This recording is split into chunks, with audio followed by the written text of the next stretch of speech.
एक बार का जिक्र है, एक सब्ज जंगल जिसे दोस्ती का जंगल कहा जाता था। वहाँ 3 बहुत मुख्तलिफ जानवर रहते थे, रीछ, चीता और मेंढक। हर एक के पास अपनी खास सलाहियत थी। रीछ बड़ा ताकतवर था और इसका दिल इसके पाँव की तरह बड़ा था। इसे सबसे ऊंची दरख्तों पर चढ़ना पसंद था ताकि दुनिया को ऊपर से देख सके। चीता तेज और चालाक था। उसकी चमकदार सब्ज आंखें शरारत से चमकती थी।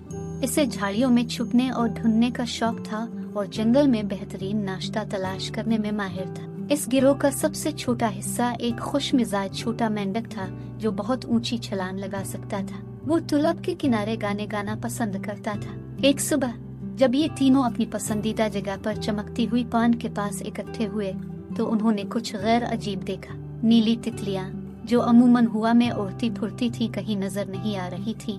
आओ जंगल में तलाश करने के लिए अलग हो जाएं। चीते ने तजवीज दी।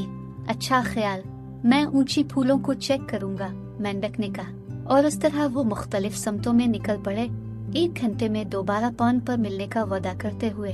रीछ दरख्तों में बुलंद चढ़ गया, नीचे मैदानों को देखता रहा। चीता झाड़ियों में तेजी से दौड़ रहा था। इसकी तेज नजर नीले परों के निशान की तलाश में थी। मेंढक चंबेली के फूलों पर से छलांग लगा रहा था और गाना गा रहा था ताकि तितलियां उसे सुन सकी। कुछ देर बाद रीछ ने सूरज की रोशनी में कुछ चमकता हुआ देखा। वो नीचे उतरा और वहां जाकर सिर्फ एक चमकदार नीली तितली को देखा जो एक मकड़ी के जाल में फंसी हुई थी। ओ नहीं, रीछ ने चीते और मेंढक को पुकारा। यहाँ आओ, मैंने तितलियों को ढूंढ लिया है। हमें इनकी मदद करनी चाहिए। हमें इसे आजाद करना है। मगर कैसे? जब वो सोच रहे थे मेंढक इस तरफ छलांग लगाकर आया। उसकी छोटी आवाज हिम्मत से भरी हुई थी। मैं मदद कर सकता हूँ। मेरी जुबान तेज और चिपकने वाली है। एक लंबी छलांग के साथ इसने अपनी लंबी जुबान को जाल की तरफ बढ़ाया और आहिस्ता आहिस्ता सारे मकड़े के जाल को साफ कर दिया, यहाँ तक कि तितली आजाद हो गई। हमने तितली को आजाद करा लिया, चीते ने तालियां पीटते हुए खुशी से कहा। तितली उनके गिर्द खुशी से उड़ने लगी। शुक्रिया दोस्तों, इसने कहा। इसकी आवाज हल्की हुआ की तरह थी। आपकी टीम वर्क की बना पर मैं दोबारा आजाद हूँ। तीनों दोस्तों ने फख्र से मुस्कुराकर एक दूसरे को देखा। हम एक बेहतरीन टीम हैं, रीछ ने कहा। जब वो पान की तरफ वापस जा रहे थे, तितली उनके साथ उड़ रही थी। मैं जानता हूँ कि दूसरी तितलियाँ कहाँ हैं। मेरे पीछे आओ।